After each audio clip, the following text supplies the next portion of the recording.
ఒక్క సమస్య సాల్వ్ అయితే చాలు, నేను చాలా సంతోషంగా ఉంటాను. కొంతమందికి నేను అప్పులు తీసుకున్నాను, అప్పుల్ని క్లియర్ చేసేస్తే నా లైఫ్ కి నేను చాలా ప్రశాంతంగా ఉంటా, నేను చాలా సంతోషంగా ఉంటా, ఇలా చాలా మంది చెప్తారు. కానీ నిజానికి జాబ్ రాని వాళ్ళకి జాబ్ వచ్చిన తర్వాత సంతోషంగా ఉంటారా అంటే ఆ తర్వాత ఇంకొకటి ఏదో ఒకటి కనెక్ట్ అవుతుంది. సంతోషం అనేది ఏదో ఒక పని అవ్విన తర్వాత వచ్చేది కాదు, ఇది ఎండింగ్, లైఫ్ ఎండింగ్ వరకు నెవర్ ఎండింగ్ ప్రాసెస్ మాట.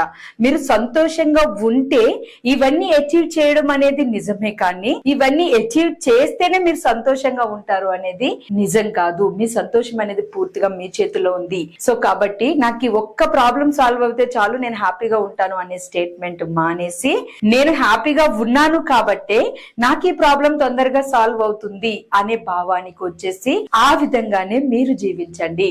అప్పుడే మీరు నిజంగా సంతోషంగా ఉండగలుగుతారు, మీరు ప్రస్తుతం సంతోషంగా ఉంటే. Thank you.